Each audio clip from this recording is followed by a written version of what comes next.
great I am. Boy, listen, what a statement. Man, I'm going to tell you tonight, God is also love, as the Bible says. Man, full of love. Listen, somebody asked the question one time.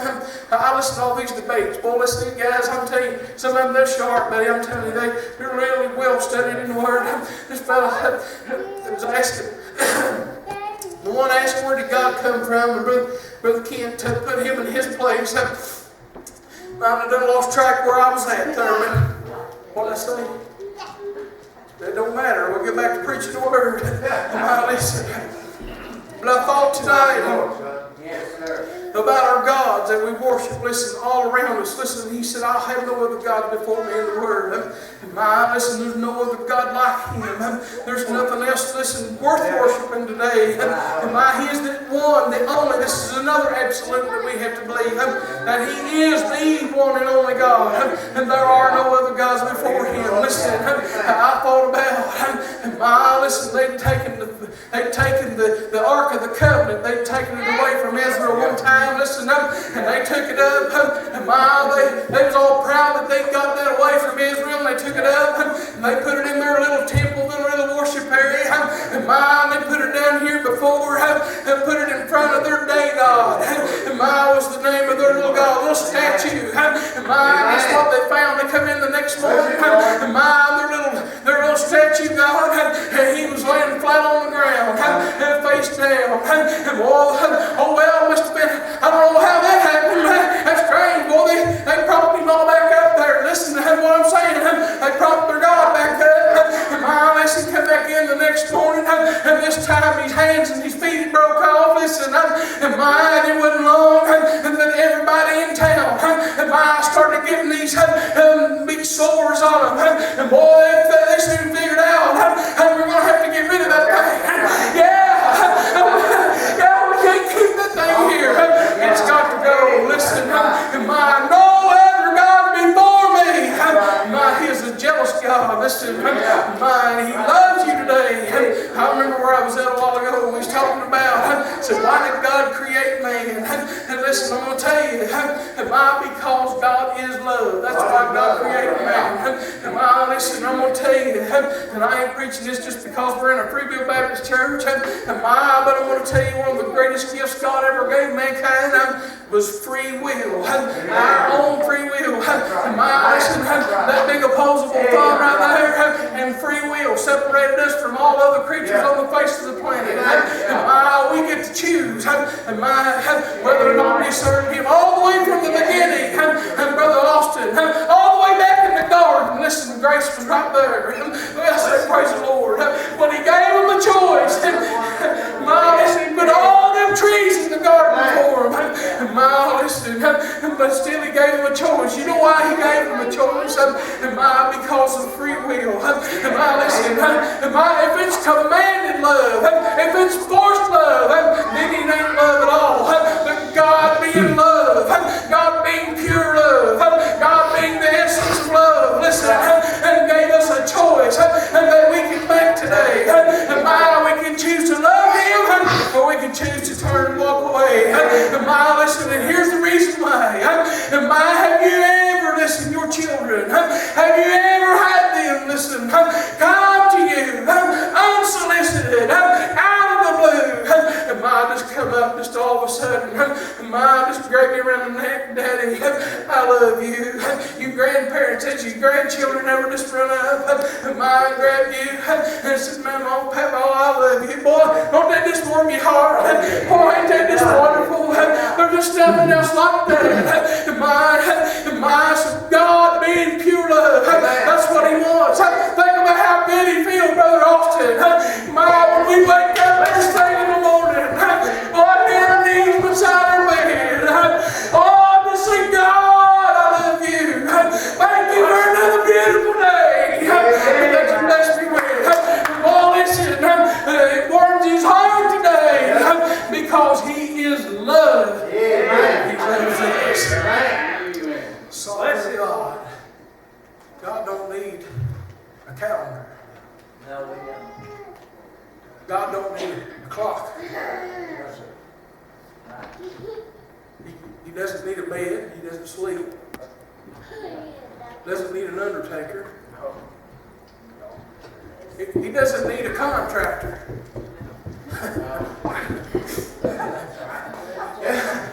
He doesn't need a contractor.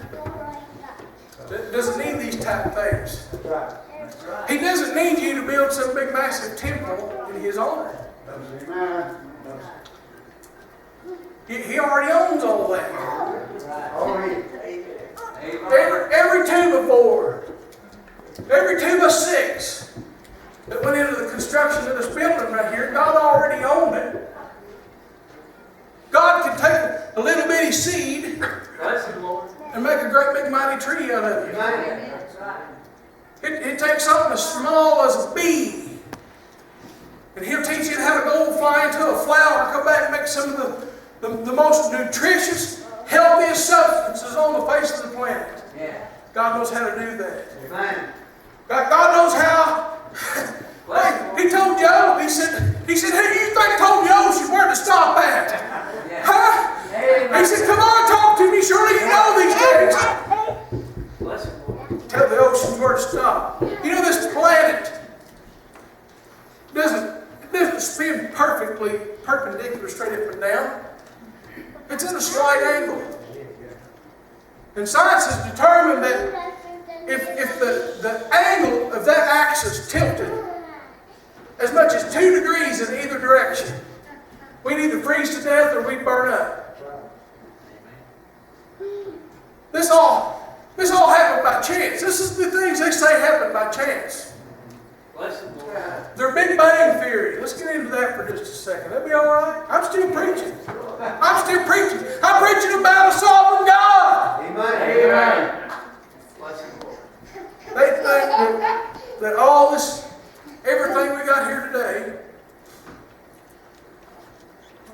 just all of a sudden, there was this gigantic implosion in space, which is impossible, by the way. They can't explain how that happened. This implosion, and they formed a big rock and it started spinning. And billions of years later, here we are. Now let me show you something. You know what DNA is?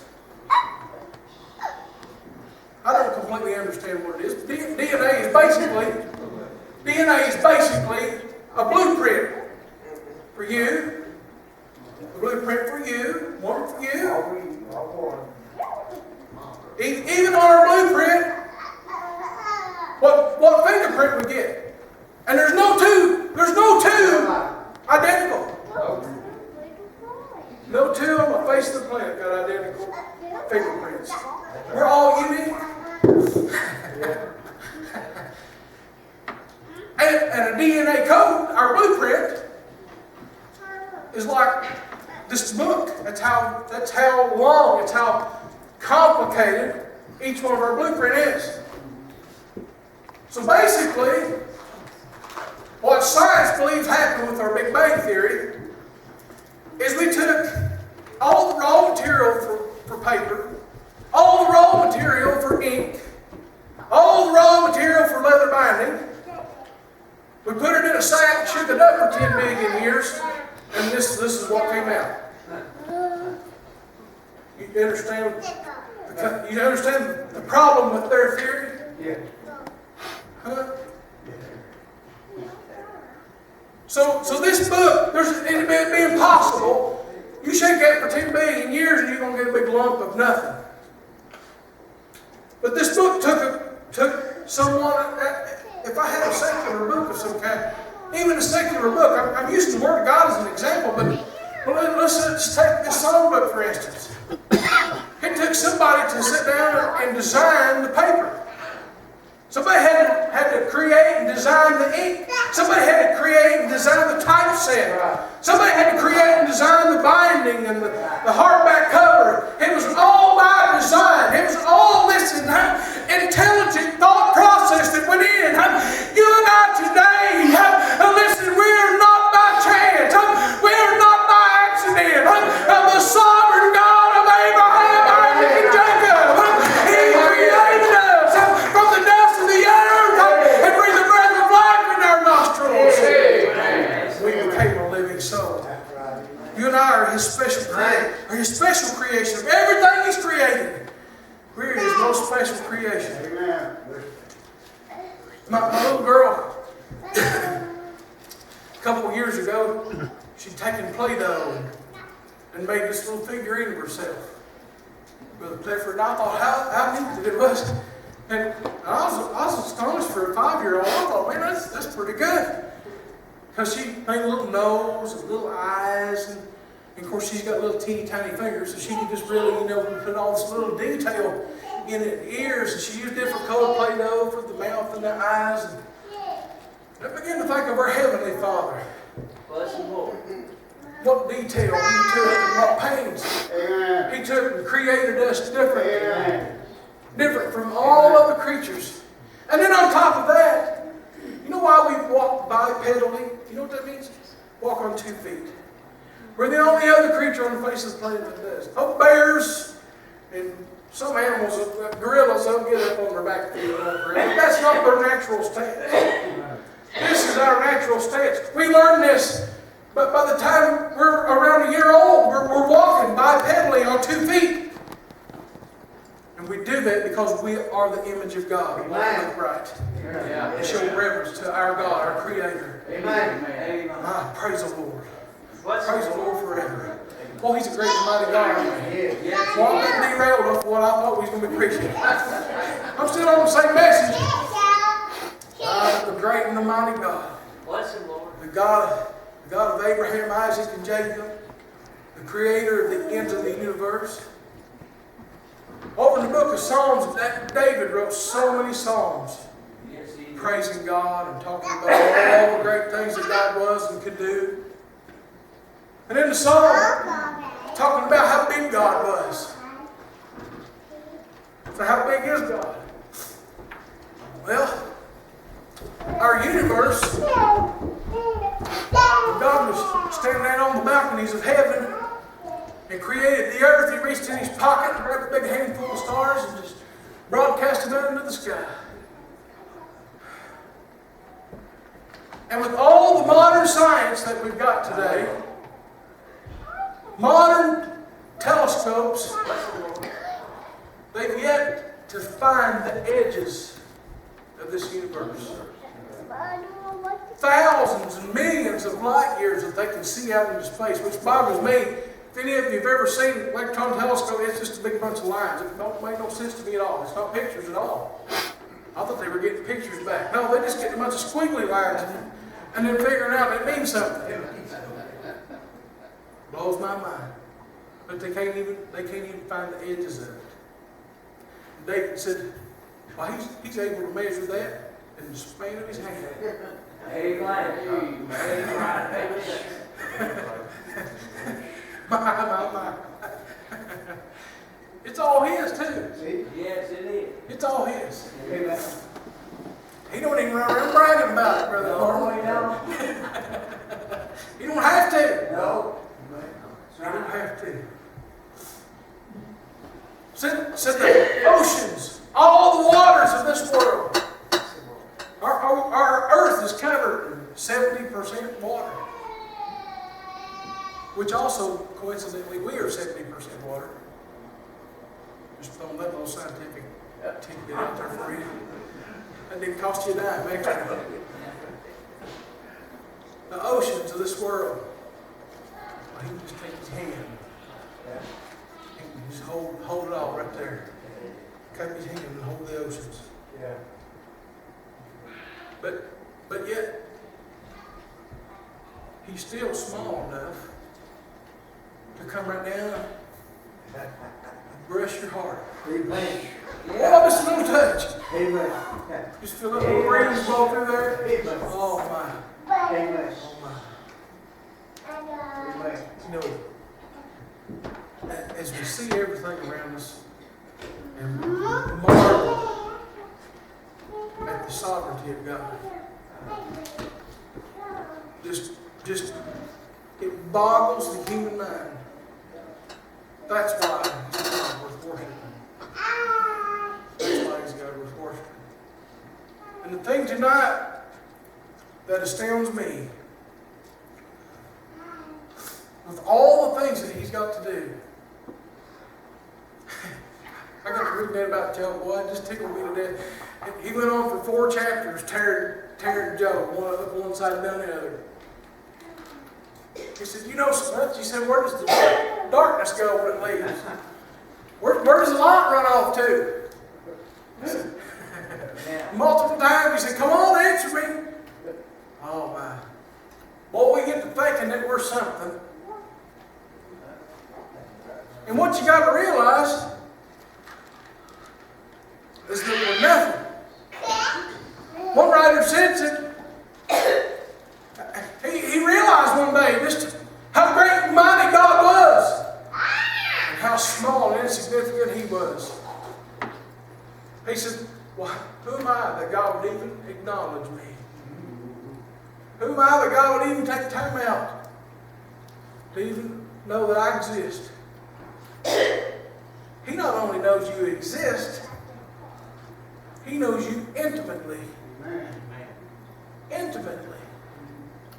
And I'm not, that term, that's got to mean some of the wrong things anymore. But God knows you personally. Yes, he does. These 2 brothers right here, they meet together about every morning and eat breakfast together. They know each other intimately. They know things about each other that probably a lot of other people don't even know. I'm just saying. That kind of intimate relationship God wants to have with you. Amen. Yeah. This great mighty God that can measure from one side of our universe to the other loves you so much, and He wants to have an intimate relationship with you. And you can have that through and by His Son, Jesus Christ. Amen. That was the 3rd verse in Genesis there, that first chapter. That light. God created the light.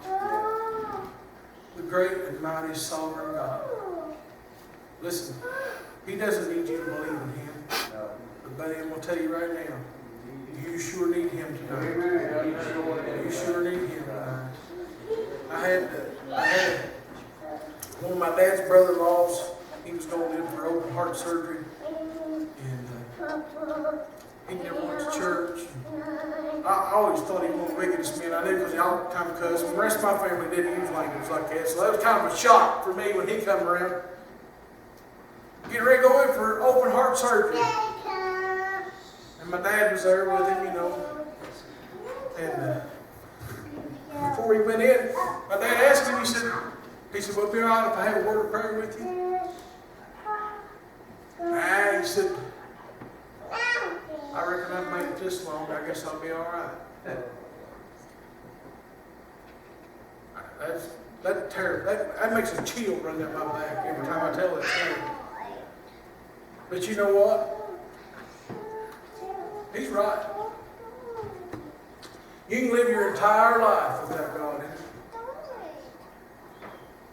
From beginning to end. But He said, I am the Alpha and the Omega. Amen. The beginning and the end. He's from everlasting to everlasting.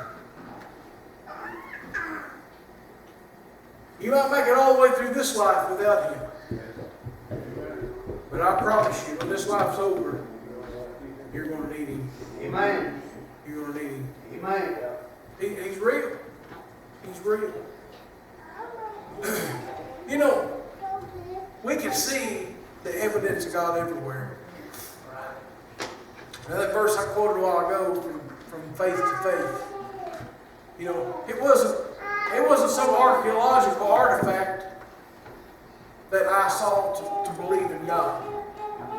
It didn't take that. I remember my mother reading out of the Bible storybooks and talking about a lot of people don't even know. It astounds me that women have one more rib than men do. Did you know that? I see a lot of you not even shaking your head. Women have one more rib than men do. You know why? God caused a deep sleep to fall upon Adam, and He took a rib from Adam and made a woman. Whether you women like that or not, you're made of us. You're part of us. That's why God's got His order. Amen. And it's no disrespect to the women whatsoever. That's the way God, oh listen, if we just knew what God did, the way that He designed this to work, I'm telling you, it would be the most beautiful thing you've ever seen in your life. Oh my goodness. But, my mom taught me that when I was just a wee child, a small child. Well, I could count my ribs. Back then I could count them. And I believed. I mean, to a child, that's a big deal. Well, I didn't know that. My little sister's got one more rib than I got. I didn't know that. But that was all the proof I needed. Tonight, you might need just a little bit more proof. I tell you, I'm telling you the truth tonight. It's medical, scientific fact. They want to talk about this 5, 6, I forget how many genders are up to now. Yeah.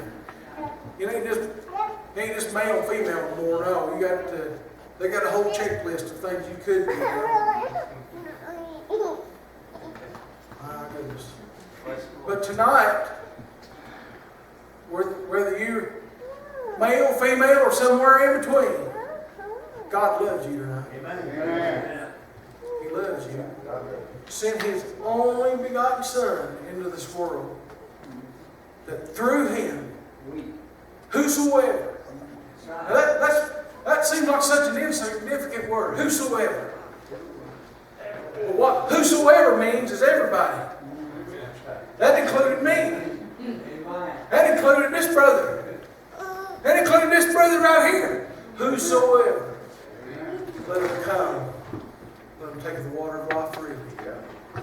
You can have Him tonight, but you got to stop listening to the noise that the world tries to bug in your ear.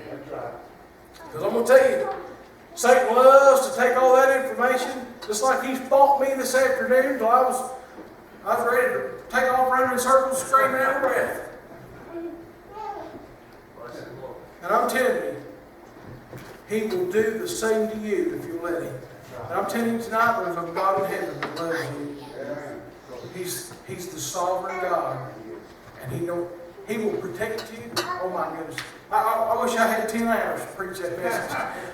I'd need 120 hours to get ready for it. But I'm telling you, He loves you tonight. He wants to save you tonight, and all you got to do is come and accept Him. Come and accept that precious blood of Jesus Christ that was shed on Calvary for you today, and you can be saved. Talk to